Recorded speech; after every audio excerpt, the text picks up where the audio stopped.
Oh, what's up? What's up? What up? What's going on, Falcons Nation? Your boy Matt Mike here with two-thirds of the heavy hitters right now. The third one will be here soon. He's pulling up in his driveway, getting ready to come on. So um I don't know if we should sing. I'm gonna sing. This is why y'all need to continue to hit that subscribe button. Okay? We never gonna mislead y'all. Never gonna mislead. I don't. How many times have we misled led y'all to believe something that didn't happen? Because we keep telling you so. I We mean, hey, keep telling you so. We keep saying exactly what's gonna happen. We lead you into the right direction on where you should be as a fan and what you should expect. We said it's gonna be ups and it's gonna be a lot of downs. mhm. This is a young football team. We've said this time and time again. Even when Matt Ryan was traded, we told you, like, we don't know what Terry Fontenot and Arthur Smith were thinking. They can decide, wake up tomorrow and say, yep, we get rid of everybody. Because these Mhm. guys, they have a vision. They know what the team is going to be like, and they know what the team want to look like, and we're starting to see it. But everybody, we said this time and time again. I've heard we got plenty of receipts. So hopefully y'all don't go deleting your tweets and deleting your comments off of the videos. Okay. Because we saw them. We got called all types of names. We were delusional, Mad Mike and Jew and Juan and Dunn and Kev. Like y'all said, we was too optimistic. I don't know what y'all seeing there. He hasn't done anything to wow me. So how many comeback wins it's been this year, you guys? Ooh, let's see, three so far.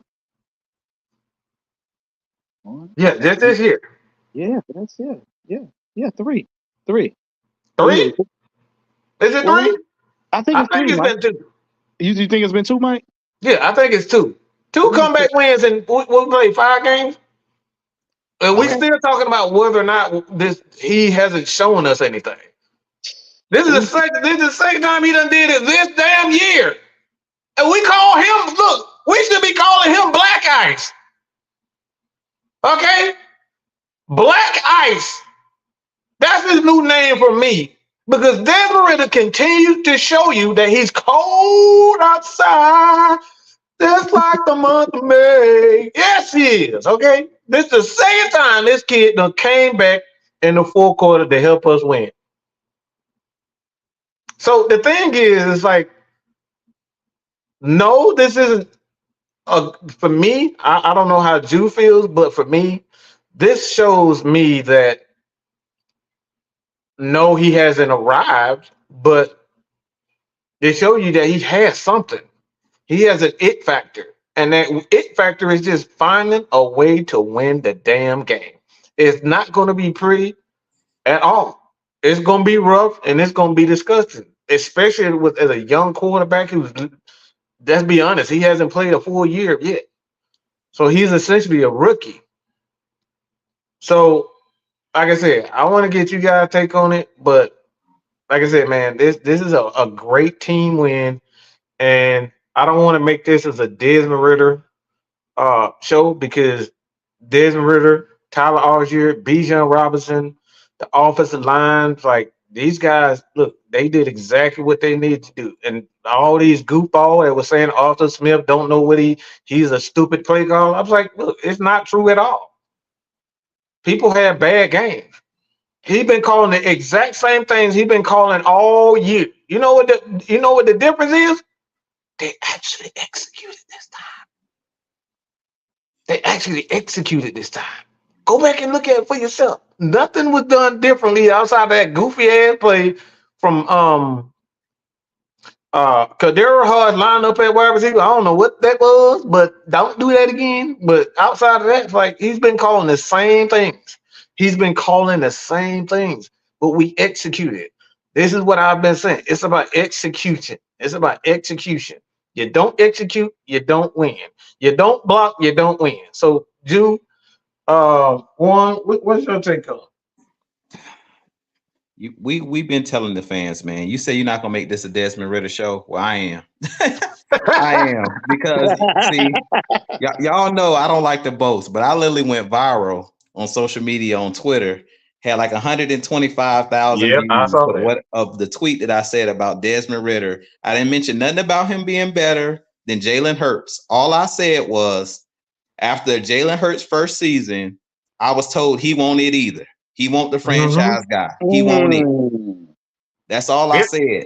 And I had all kind of comments. Like you said, we got the receipts.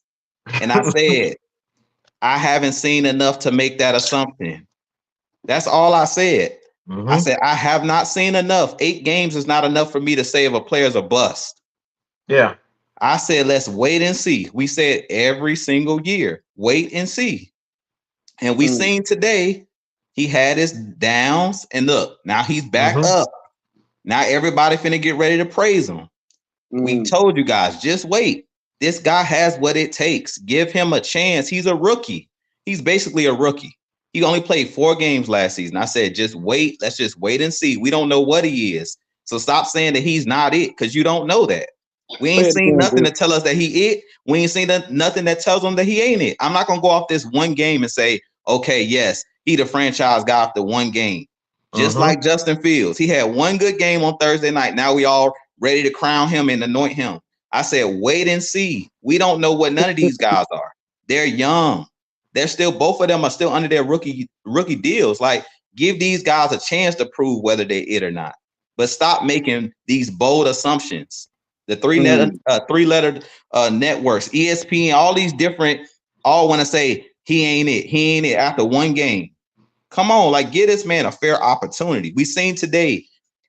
To me, what shows me that this guy has what it takes when adversity hits, when everybody was turned against him, he came out here, he balled. The pressure was on him. CJ Stroud went down and led his team and took the lead. Now, all of the haters were ready to come out of the woodworks. A lot of them probably in the comment section right now. They ain't going to keep it real. Everybody was saying on Twitter, okay, let's see what Desmond Ritter going to do. Let's see what he going to do. Hallelujah, Jesus. He Hallelujah. went down and did what Matt Ryan did. Like you say, Black Ice, he Black did Ice, baby. basically everything that Matt Ryan would always do. Go down, put us in position to win the game. That's what he did. Whatever it took to get the W, that's what he did today. So all of the haters and the doubters, he shut everybody up today. In my point of view, he shut everybody up. He outplayed CJ Stroud because he had more passing yards, had a better passer rating. So all of those people that was ready to crown CJ Stroud and was stating, oh yeah, he's going to be the next great franchise quarterback. We had a heavy hitter show. We brought the guys on from the Texans and they were great. And they talked about him not throwing any I forgot about interceptions. that. I forgot about that. Ooh-wee. Yeah, we talked about it. I said in that game, I said Jesse Bates probably gonna get an interception. He dropped the interception. But what I'm not gonna do is move the goalposts because we've seen in that Green Bay game when Desmond Ritter almost threw interceptions. What they say? Well, he almost threw 4 or 5 interceptions. He almost. Well, I'm gonna do it to the other quarterbacks. He almost threw an interception to Jesse Bates. Jesse Bates dropped they wouldn't even got that touchdown if he would have made the first interception. Yep. So let's be real. Let's just keep it a buck because I'm getting tired of when a quarterback loses, it's all his fault. But when it's win, it's everybody else did it. No, I'm going to give Desmond Ritter the credit because everybody else was playing like crap up until the end of the game. Let's be real. He didn't fumble those footballs. He put us in position all day, even though we keep giving credit to the defense. Yes, the defense did do their job and keep us close and limit them to field goals. But let's be real. How many times did we cross the 50-yard line? Desmond Ritter put us in position. Bijan Robinson get the ball punched out. Jonnu Smith fumbled the football. If we would have lost this game, we wouldn't even have mentioned those fumbles. Everybody would have just said Desmond Ritter was the reason we lost this game. So I'm going to give him all the credit. We want to play that game. We're going to give the quarterback all the blame when we lose. Well, I'm going to give him all the credit because we just won. Because last week I ain't heard nobody complaining about nothing but the quarterback. So since we're going to play that game, I'm giving all the credit. And I did my video earlier. All of the credit went to Desmond Ritter. Yeah, everybody else did. The ancillary pieces did their job. But to me personally, who stood out in this game was Desmond Ritter. When it was time to win the game, Black Ice took the ball down the field, passed it, made the key passes, the crucial passes to get us in field position. Mm-hmm. So at the end of the game, at the end of the day, this was the Desmond Ritter game. Point blank in the period. And I want y'all to take y'all can take and pass the collection plate around and pass it to the left for the Man, Jew dude, Talk Sports missionary minister of the hour here. Make sure y'all do it. His cash I, up is Jew I Talk told you, Sports. boy. You ain't playing today, boy. Nope. But I'm with you. Go ahead, K-Star. No, but I just want to make sure. Do I sound clear? Yes. Yes. Yeah, you sound. Okay. Okay. Go ahead, Juan. After that show that Jew and them were talking about, I warned people about the Texans. I said, be very careful. Very careful what you say. Very careful how you speak about Ritter. And I also said, I was like, because you got to understand, CJ Stroud had not experienced the defense like what we got. I said that. I watched how he played them other teams, and he was killing them across the middle. He didn't have that option. We held them to 4 field goals. All right. Now, as far as Juice said, yeah, y'all said Ritter couldn't throw the ball. He threw the ball for 329 yards. Y'all said Ritter couldn't throw the deep ball. He threw the deep ball and made completions. Y'all said Ritter couldn't read a defense. Seems to me he read it pretty well, especially on that play where he did that Harlem Globetrotter move to Bijan Robinson in the end zone. But we won't talk about that. See, we get all this flack because we do homework. I like you said, I'm with you. I'm gonna give Desmond Ritter his credit because let's see, he beat C.J. Stroud, he beat Bryce Young, who y'all crowned the Christ, and you see what that got them, 0-5. Jordan Love. I mean, I can go on and on. But Mac, we got Mac Jones getting benched twice. But y'all want to get rid of Desmond Ritter after 2 losses. And we told you last season, after y'all begged the Falcons after quarterback 1, let the reins go. We want to see Ritter. Then at the end of the season, there's not enough on Ritter for us to make a judgment. Oh, they said this too about Jordan Love. Look, everybody else was better, and you've seen quite a few young quarterbacks play like absolute dog crap. I'm talking about the biggest hunk of crap you can find. That's what they played like. It was an absolute atrocity for quarterbacks today. And then here we go. We said time and time again, I don't see anything special in Desmond Ritter. He's showing it to you. Right. There's 2 things that he showed today that we saw: adversity, and he could overcome having a horrible game and bouncing back and doing this damn thing. What else? What more do you want from a quarterback? You want him to bounce back from adversity. You want him to come back. You want him to do these things. Look, I said earlier today, the reason why, like for me personally, everybody can give Desmond Ritter the credit, but this is the first time that I've seen this team operate like a team. Right. From the first half, the defense picked up the offense. And then the second half, the offense picked up the defense. When they gave up that touchdown, Desmond Ritter said, "Don't worry about it, fellas. I got you." Bam. Went down the field, relentless, and said, "Defense, I'm gonna win this." Okay. This is what you want, and this is what the Bills championship teams being able to perform through adversity. This is what you want. Tom Brady, this is what drives me so fucking crazy. Tom Brady made a 20-year career of doing exactly what we saw today, and nobody want to give Desmond Ritter credit for it. Nope. Checking the ball down, coming back in the 4th quarter. That's what Tom Brady made his life. He made his entire career off of these 2 things. But somehow you haven't seen anything out of Desmond Ritter. Like this again. This is what we talk about. All these fucking hypocrites that's on YouTube. Look, I don't want to hear this bullshit. When we say something from this point on, I don't want to hear a goddamn thing about, oh, here y'all go. Y'all being negative. Because all y'all got to do is go to their fucking channels and look at it for yourself. Desmond Ritter ain't it. I don't think I see anything. Every last one of you were doing that.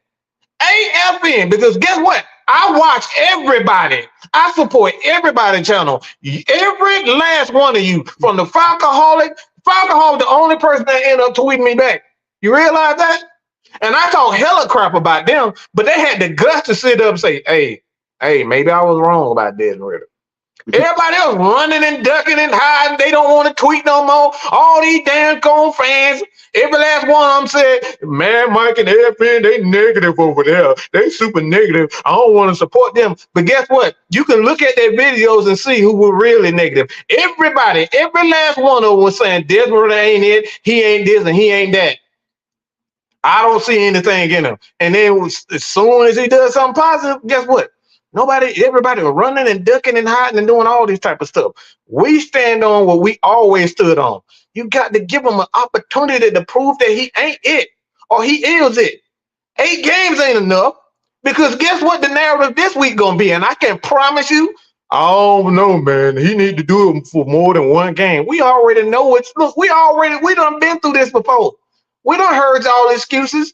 We know what y'all already saying. We need to see it more than 1 game. But you praise CJ, whatever the fuck his name is. I'm about to say CJ Armstrong, but y'all already praised this dude after 4 games.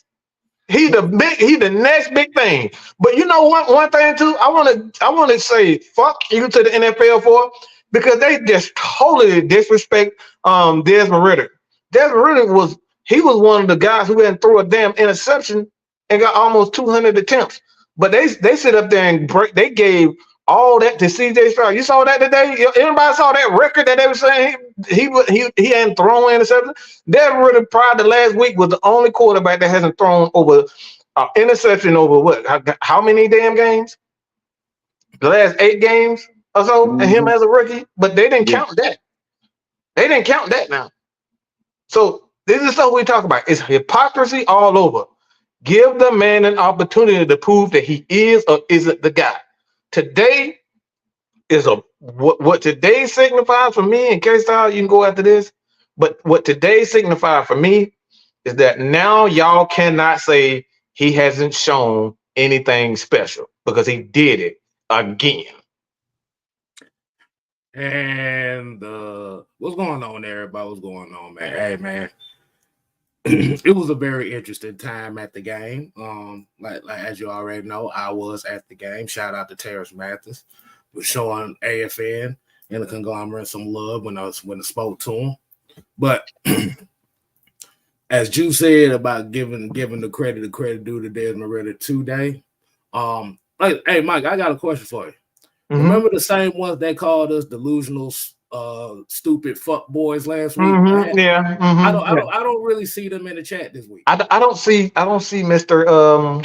How should I say this? What was that? Eric Mack, Andrew G, all them that was called delusional. Juan Solo. I don't see them guys in there. Yeah, we delusional. I don't see it. What happened? This is what we talk about. All these creators and fans, they disappear when they end up being wrong. You not the one driving the not Juan Solo of the Millennium mess up. Devon said the same thing. Chuck, where's Chuck at too? Yeah. But they waiting for the next loss. That's what it is. They waiting for the next loss. See? Yeah, so I don't expect to see most of these folks this week anyway. Oh yeah, D Coleman said where's D Lawton at too? Yeah, we're not gonna see him this week neither. But this game was a telltale of what happens. Hold on, let me go ahead and read some. Hey Mike, have you read the stats yet of this game yet? I have not. Go ahead. Okay, I'm gonna go ahead and read some stats. Okay, as we know, the Falcons beat the Texans 21-19. Time of possession, Falcons 35 minutes to 24. Falcons 447 total yards to 313. Passing yards 351, 249, 26 first downs. We lost the turnover battle today, but we had 16 more plays. Now, Juan, what is that number that we said with me and Ant been talking about all week, when a certain particular guy gets a certain amount of touches? I believe because I said I believe it was what 12. It had to be more than 12. The boy Tyler Algier led the way with 17 carries today. K Styles, I ain't mean to interrupt you, but can I ask you a question? Yo. Didn't we have two turnovers in the previous game when the offense became unraveled? Mm-hmm. And we had two turnovers in this game where the offense came together, right? Mm-hmm. What is the biggest difference out of those two games? Well, the two turnovers were fumbles that were not caused by the quarterback this game. And last game was two interceptions that was thrown by the quarterback. Mm-hmm. But isn't the mentality of how they rallied back together the difference in these two games? Mm-hmm. And haven't we been talking about the mentality of this culture of this team right now? Right. Okay, that's all. But as I'm gonna say, like I said, I was at the game today, and just like D. Coleman said earlier about Keith Smith catching that wheel route out the backfield, I think that's where it turned for him. I'm gonna be honest with you. Another brilliant call. So all this Arthur Smith is not creative. Like nobody would have saw a fullback catching wheel right out of the backfield. Another brilliant call. See, this is what I say. We've been studying Arthur for years, bro. Mm-hmm. The dude is one of the most bright. Look, his thing is right now is just trying to figure out where guys can fit in the offense. We've been saying this all year. We've been saying this. He's just trying to find out where guys can fit in certain offenses. Right now, how the Falcons get their offense going is right now they just ride Jonnu. All they did was ride Jonnu and ride Bijan. Mm-hmm. Like that's what happened today. Like I said, this means this, and see, this is the reason why I said I don't think the answer is Tyler Algier to get this offense running. Just hand him the ball. I think it just comes out to whoever is the hot hand. That's the secret to this offense. We need to ride that hot hand. If it's Tyler Algier, give it to him. If it's Bijan, give it to him. If it's Jonnu, it don't matter who it is. But Arthur Smith is learning. Whoever that hot guy is, ride it. That's what I saw today. That's it. And that's the maturation process of a play caller. It's not that he's not brilliant or he's calling stupid plays. It's like if guys aren't hot, like you cannot make anything up. You can't just make stuff on the fly and say, all right, this is a brilliant call. Hey, I want to definitely also give a shout out, not just Desmond Ridder, but I want to give a shout out to the whole Falcon team for persevering through this game as well. I want to still juice Thunder here in particular about the 4 or 5 plays that I saw that definitely were very key in this game.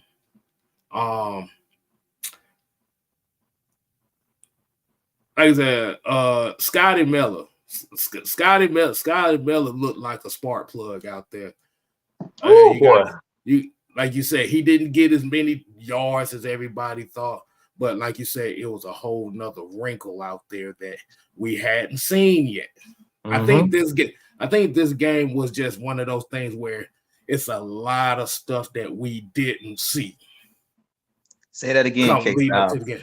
Say it because they ain't here. Say it for the ones in the back. Say it again. It's a lot of stuff and wrinkles offensively that we hadn't seen all year that was in full display today. Like you said, Keith Smith catching the wheel right out the back at that backfield. I was shocked off of that. I was like, I thought that was a tight end. Man. I was looking at that's number 4. I'm like, what the fuck is I just see? Bro. And then like you said, the other thing was if you have a athletic guy at quarterback, which is a Desmond Ridder, you have to utilize that and let him move the pocket and let him get outside and see if he can make something happen. Mm-hmm. That's another thing. Michael Pruitt's catch in the red zone was another one. Oh, man. He ain't run out of bounds either, K. Talk about how he went down the sideline with a certain mentality that I'm not going out of bounds. Right. Exactly. He's not going out of bounds. He's trying to set a tone. He like you said, like Drake London catching that pass and getting the crowd amped up. That was another big play. Turning into Simba. And I'm gonna give Ryan Nielsen this credit on this thing on defense too. Oh my God! And this is the one thing that I noticed what they started doing, because what CJ Stroud was doing, and I was sitting in the 323 section, so that's the all 22 seats. So the one thing that CJ Stroud was killing us on was the crossing routes in the middle of the field. So the one adjustment he made on third down was he took a linebacker out and put Richie Grant at linebacker and let Jalen Hawkins play the free. And CJ had nothing for that. That was a subtle change in that because that's what a lot of teams have been doing. They've been hitting us with those short and midi routes. That's kind of what they did last week with Jacksonville too. Like I said, offensively, we just could not make plays offensively. They did the exact same thing, but last week it was Hillams and Okuda was in the middle of the field. See, that's the thing. This is why you want DBs that have the ability to play multiple positions. You got to have flexibility. They did it last week, but they switched. It's the same game plan, but when you have DBs that have range and shout outs, I gotta get this guy a shout out. D Alford has just been absolutely amazing. He's been absolutely amazing. Like I saw AJ traveling, and on a couple of plays, I thought I was watching AJ. That's how good the Alford was today. He has been absolutely fantastic on both sides. The thing is, he played inside and outside, bro. This boy been playing inside and outside. So I just got to give a shout out to D Alford, man. That keep playing, young fella. Keep freaking playing. That dude was absolutely amazing today, bro. No, hold on. Bubba said Tyler was worthless today. I like I said, no disrespect to you, bro, but I respectfully have to disagree with you on this. Now, when we're looking at the box score as far as the yardage, yes, it looks that way. But here's the thing. This is why we always say about Tyler Algier and guys, and everybody noticed too. They lined up John New in the backfield more than they did Cordero. Y'all noticed that too, right? Right. This is what I always say. I'd rather get hit with a haymaker than taking body blows for damn 12 rounds. Right. Now, like you said, the thing with Tyler, Tyler has the way that he runs is a different mentality. The way that Bijan runs, they both work well together. But what happens is you use Tyler Algier as the bodyguard. He's the bodyguard. He's going to be the one to be hitting, taking blows, giving blows. And all that ends up doing is that softens up the defense. It makes the defense not want to hit nobody. So now those pass rushes, now those linebackers react a step slow. Now you add the factor of rolling out and mobilizing Desmond Ridder. Now the defense is in a state of confusion. Now you see Kyle Pitts getting them open lanes, open zones to run into. Now you see Drake London get hit in them open zones. So it just opens up a whole bunch of different things. So I wouldn't say that Tyler Algier was useless. He played his role today. And when they needed some 3rd and 1s, he got them there. See, Tyler Algier, if you watch the team game plan for him, they game plan for certain players on the field. When they started the game plan for Tyler Algier, it gave Bijan a little bit more space to do what he wanted to do. And that's why they was able to use him like that. And you got to pay attention, because one thing about it, when Tyler Algier gets going, it's hard to stop him. And they have to game plan for him, because if not, we'd have had almost 400-500 yards rushing.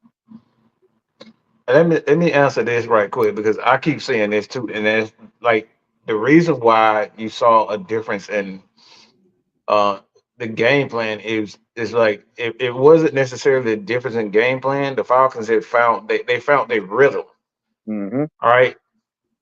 They found their rhythm when you saw Caleb McGarry go out. They started using a lot of rollouts. And like I said, we've been talking about this. You use movement with the offensive line, you make the offensive line much better because now they can't sit in a spot and tee off on the quarterback. So it looked like the game got better when Caleb went out, but when you call these rollouts and have movement with your offensive line, because if you see what they did, all he did was he chipped. He used a lot of trip sets. We've been saying the exact same. Use these trip sets because what it does is it allows those wide receivers to kind of shield those defensive backs and safeties that normally they would be on the outside blitzing because that's what they did in Detroit. All they did was use Brian I forget his name, good God, the safety for Detroit. All they did was send him off the corner. Brian So when Burns. you had those Brian Branch. strip sets, Brian. Brian Branch, yes, it was it, Branch. But they allow those DBs to stay back because now when you got those trip sets, the safety is responsible for it because anybody can get deep. So they can't come up on those. So that's why it looks like the Falcons were performing better with was it like Stoney, I forget his name, but I get it right. So But Storm Norton. Norton. I don't want to say Stormy Neals. I don't know why I want to say Stormy Neals. But Mm-hmm. I ain't say Stormy Daniels, but that's a whole nother story. But Don't think want to go yeah, down that road. we got. But this is what happens when you help the offensive line out by using movement. That's what he went back to. He used those things, and that's why McGarry was so much better last year because you used a lot of movement. And this is what K Styles and I've been saying. We've been saying it. You gotta use the athleticism because all they were doing is just teeing off, using their DBs, coming off the edge.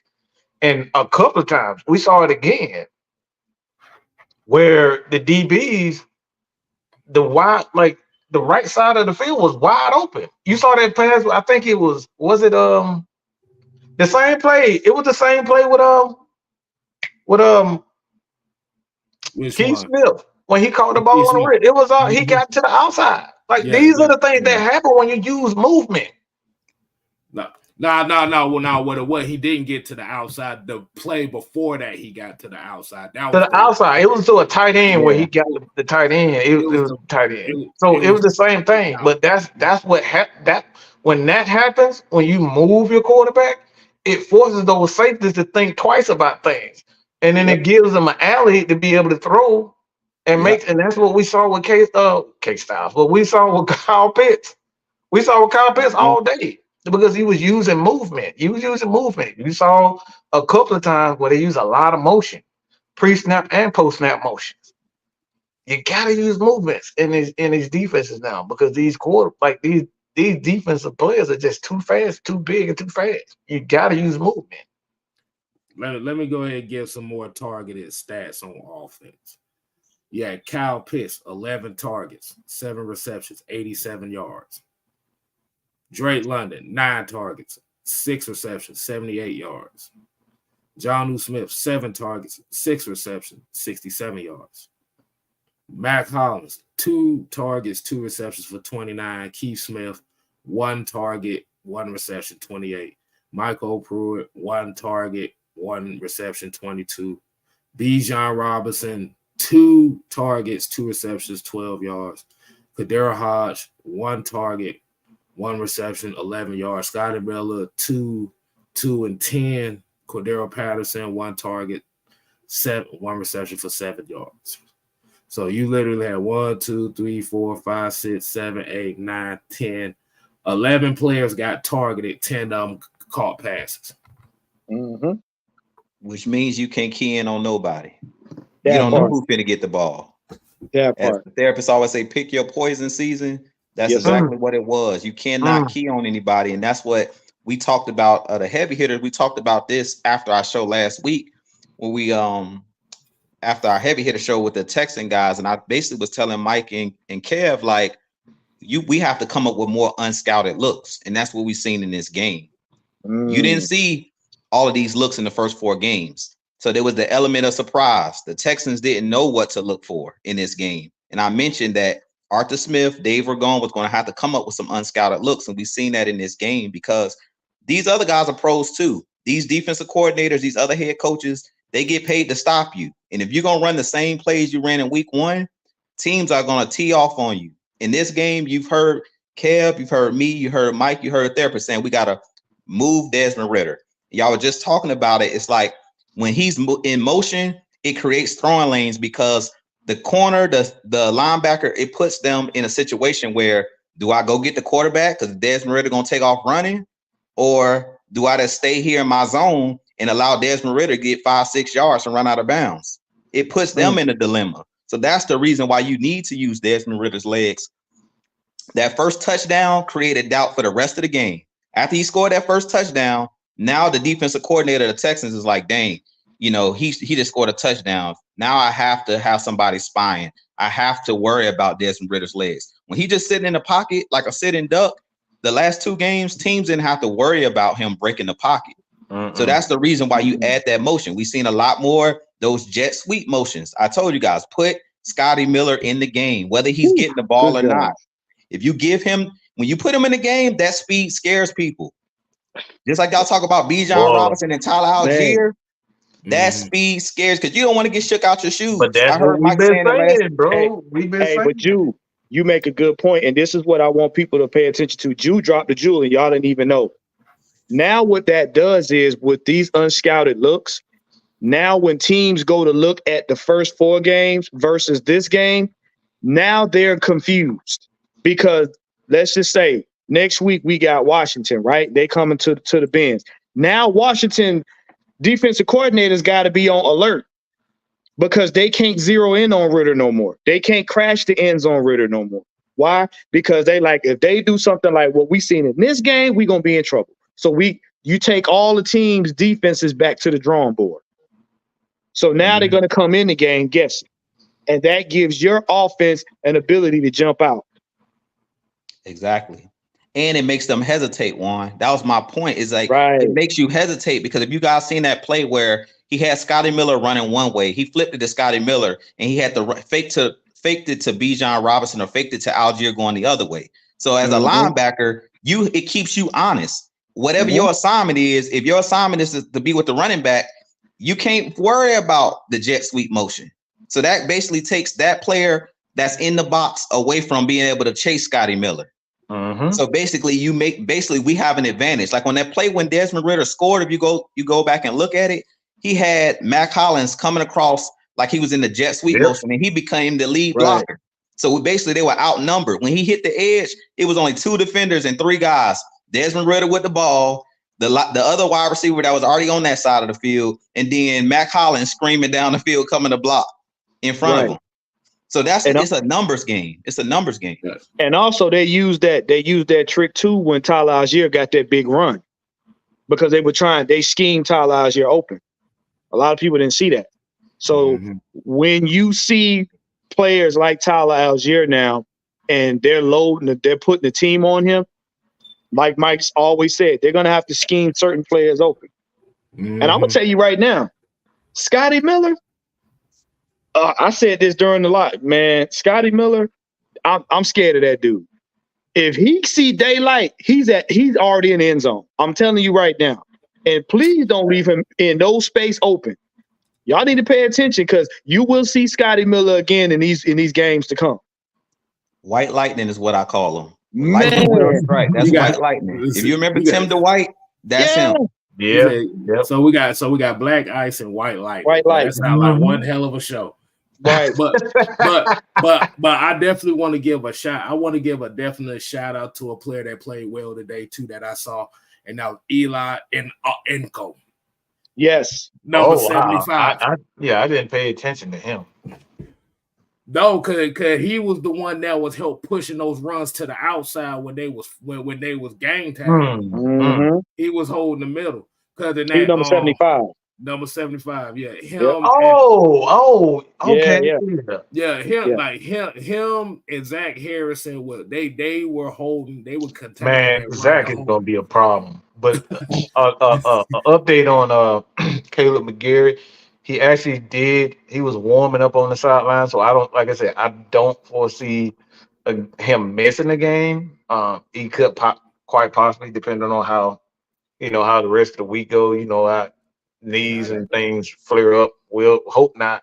But I think the Falcons will be prepared, man. Like he got a mega star right next to him anyway. Stoney does, and Mm-hmm. um and Lindstrom. So I don't foresee that being an issue. And regardless, like today, man, like I said, I just got to give up to Arthur, man. Like my thing is one thing that I always appreciate from coaches is just stay stubborn, do what you do, but don't be so stubborn where you're not willing to throw in a couple of wrinkles into. And he stayed true to what he wanted to do. We still passed the ball. He did exactly what we wanted to do, and the passes did not change. Like I said, I keep saying it. Ritter did not do anything differently than he did last week. The only difference this year is that these guys offensively they execute. Okay, look, we can call the most brilliant plays, but if guys don't execute, if Bijan dropped that pass in the middle of the field, we saying, "Oh, goddamn, that's a dumb pass. That's a dumb play call." But if Right. he called it, nobody's nobody gives a damn if it was a stupid pass. Why? Because he executed. So execution, and you always say, it's those 3 or 4 plays in the game that win you Mm-hmm. lose it. Right. So the Falcons just had more, and I again, bro. I just think this is one. This is why I say we have to be patient with this team because we've yet to see every offensive weapon, every offensive defensive weapon. We didn't see a ton of Eddie Kitty. We did not see Malone. Okay, we're leaning on the veterans right now. And as far as Calais Campbell injury is concerned, I think I'm assuming it was a head. They just said it was a head injury, but I'm assuming it may have been a concussion issue. Both those guys could have came in, but the Falcons they always going to protect their players, and it's the next man up. So they kind of kept both those guys out for the most part. But man, like I said, man, I'm just so I'm really impressed with another guy too. I gotta say this, and it really just I really have to say this that damn Matt Bergeron, man, that dude gonna be a fucking monster, man. Like this kid is not making mistakes. I don't think people understand how great that is for a rookie offensive lineman that not making mistakes. Mm. He's not making mistakes, bro. That's unprecedented. Like I don't think people get the trenches that well. You got guys in the trenches. This is what veterans and guys go. That he's not making mistakes. He's getting better at the game at the game. Mm-hmm. And that's important because what that does is that allows the other 10 guys on the line to do their job. When you don't have to compensate, you can do your job efficiently. Oh man, I think I may need to shout out something else too. I would be I gotta say this. I'm sorry, but I want to show you guys some numbers. I want to give you guys some numbers real quick. This is why we keep saying that you can sit up here and spend number one picks on guys, but none of that matters. And yes, I'm gonna do it. Bryce Young, okay? Let me just get these numbers. The one that they say he was Jesus Christ, Bryce the Christ, and all this, he here to save the world from I don't know what the hell he tried to save the world, but somehow he became Jesus. 25 or 41, 247, 3 touchdowns, 2 interceptions. Okay? So you can't say pressure was the issue, but like these are the things that we say. It's like oftentimes it don't matter where you draft the quarterback if you can't develop him properly. He can be number one, number two. It don't matter. And the Falcons and the 49ers are proving that to be so. They playing solid defense, they running the ball, and they got a good offensive line, and they have a plan offensively and defensively where both sides of the ball complements each other. So, like I said, we can keep saying this time and time again. Stop worrying about getting Caleb Williams and all these guys. If you can't develop them, it don't freaking matter. And Warren say this all the time. It don't matter how good he is if you can't develop him. What good is the pick? It's a wasted pick if you can't develop him. We saying that at Jew. Have your dad said this about your team about when it come down to Chicago? Yep, he said every time the Bears and the Bulls, all of those Chicago teams, man, they have the best players. They go to other places and they succeed. We've seen it. We've seen coaches that we've had here in the past, a la Dan Quinn, i.e. the last regime. We had guys that went on elsewhere. The John Kaminsky's, the guys that we say that couldn't play will go on to other teams and be successful. That's why we say you got to be patient. And that's why you also got to play your guys. When we had Dan Quinn, they would bring in veteran guys instead of playing like you guys want to do. I heard all this week, and I'm not going to let it go. I'm on y'all neck today. I heard all week, put Taylor Heineke in the game. For what reason? We know what Taylor Heineke is. Taylor Heineke been in the league, 3, 4, 5 years? Yeah. He's a journeyman quarterback. He's like Ryan Fitzpatrick. He's going to be in the league a long time because he's going to be backing up a lot of other quarterbacks. He'll get in here and there. He'll get in here and there. You know what I'm saying? But he's not a starting quarterback. He's just one of those guys that's a journeyman guy. But I'm like, how much sense does it make to put him back in the game and put Desmond Ridder on the bench? The only way you're going to find out what Desmond Ridder is play him. Right. He has to make these mistakes. And that's why I keep trying to tell you guys, he's going to have to make mistakes. The only way you learn in life is making mistakes.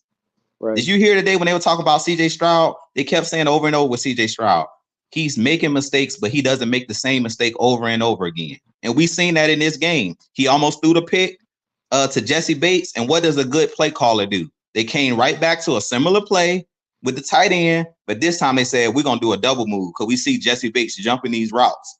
He jumped the route, and what ended up happening? Touchdown, Dalton Schultz. What that tells me is the offensive coordinator for the Texans is a smart coordinator. If I see a cornerback or a safety jumping all the routes, what I'm finna get ready to call? A double move. That's why I keep saying with Scotty Miller. Today, I want to see us throw that ball 50, 60 yards down the field. Everybody's still sitting on our routes. Even after today, the only thing that kind of backed them up a little bit was that we had Desmond Ridder using his legs. I still want to see us throw the ball deep just to scare those safeties and those corners. Like, you jump a route, it's embarrassing. Jesse Bates was embarrassed with that he gave up that touchdown because he just knew I'm cluing. I can see, I know I'm going to undercut this route. And then he ended up getting beat for the touchdown. That happens to the best of them. You know what I'm saying? But at the end of the day, I just believe you gotta look at film. You gotta look at what the opposing team is doing. And I said this for the last 2 weeks, just looking at the all 22s, I said, all these corners are doing is sitting, and these safeties are just sitting on these short and intermediate routes. That's it.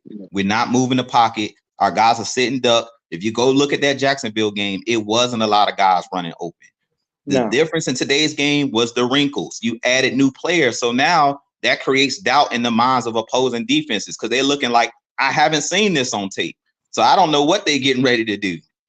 That's what today was. Jimmy Ward was talking all of that trash coming into this game about the Falcons can't pass if they're going to pass. He didn't have nothing to say today because he didn't see those same plays. The Falcons he seen on that Jacksonville tape, it was a whole different Falcons team out there. Desmond Ridder like a whole new man out there today. He didn't know who that was. He thought somebody was disguised in that number 9 jersey. He like a whole different player. Who that? Exactly. Shot a red on the track. That's what they're doing. And this is why, like you said, because we had a fan base that complained about us not developing players. and now we're developing players, and y'all were still complaining. But you see what happens. And then, like you said, you throw wrinkles in there. Why? Because now, no matter what they study, they still don't have they don't have a bird's eye view of what we're gonna do. And sure as we sitting here, Washington's gonna do the same thing. They're gonna look at the tape from this game and say, okay, we know what they're doing, but then they wait, let's go back and see what they used to do.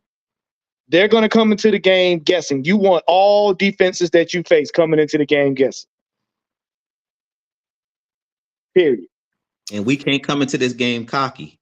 We can't look at what happened on Thursday night against Chicago and say, well, this is who the Commanders are, because that's how you get humbled. You keep hearing Arthur Smith say it, you get humbled.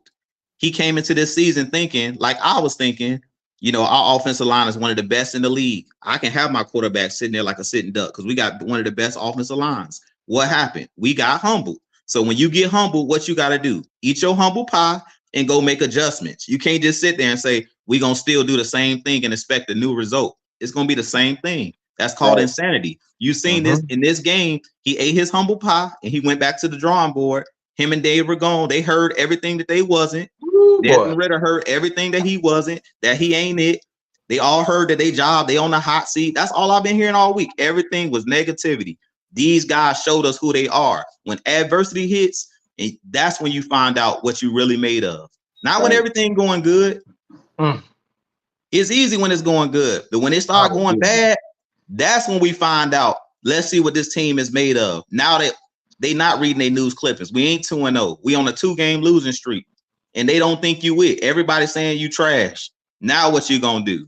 And he showed y'all with his play. He didn't say nothing they didn't give them any bulletin board material this week. I didn't hear Desmond Ritter say nothing this week, but it was my fault. I could have played better.